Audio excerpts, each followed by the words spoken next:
عاملين ايه؟ لو اول مره تشوفيني اشتركي في قناه وصفات الجمال. الوصفه اللي معانا النهارده عباره عن ريحه تعطير شعرنا وجسمنا عشان نفضل ريحتنا حلوه على طول من غير كحول وثبات طوال اليوم وترطيب عالي كمان. هنعمل مع بعض حاجه اسمها المخمريه، وهنقول مكوناتها عباره عن هنجيب علبه فوزلين بالشكل ده ونسيحها على حمام بخار.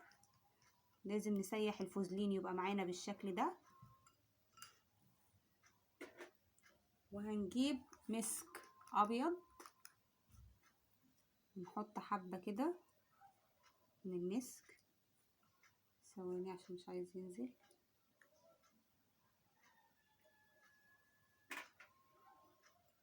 نحط مسك ابيض كده على الفوزلين ونقلب. يبقى كده سيحنا الفوزلين الاول على حمام بخار وحطينا عليه المسك الابيض. وهنجيب بيبي اويل بتاع الاطفال اللي هو الجونسون، ونحط برضو معلقتين بالشكل ده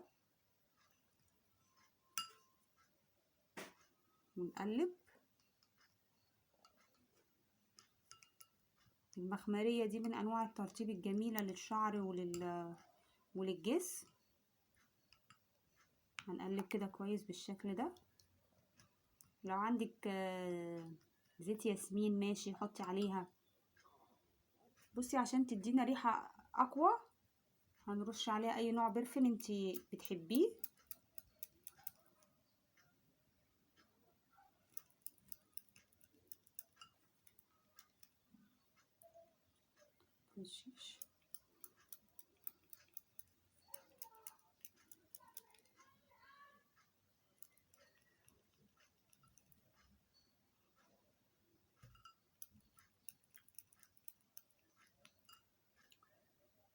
ممكن بدل البرفن دوت تحطي زيت العود، بس هو انا مش متوفر عندي دلوقتي زيت العود ده، مفهوش كحول.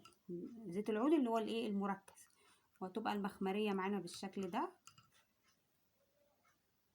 وكمان هنضيف عليها لون، يعني احنا مش هنحطها بيضه كده. عايزه تستخدميها بيضه كده استخدميها، عايزه تضيفي عليها مثلا لون هنضيف عليها مثلا الدرجه دي كده، لون الدرجه دي.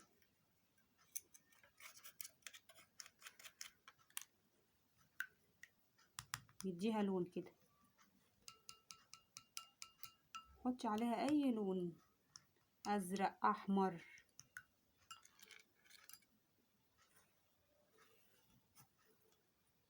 هنغمقها كمان شويه عشان هي كده فاتحه.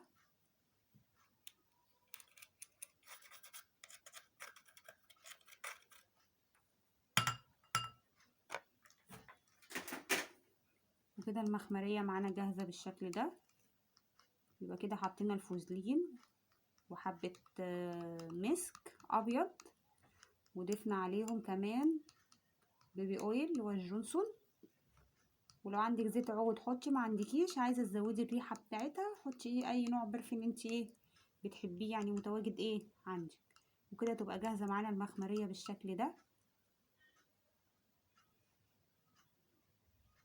ريحتها جميله وبتدي ترطيب عالي للجسم وللشعر.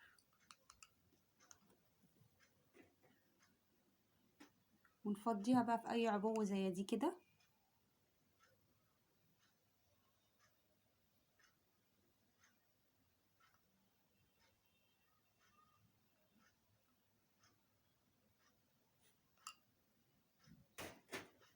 ونفضيها في اي عبوه زي كده ونسيبها لغايه ما تجمد. هي كل ما بتنشف هي بتجمد.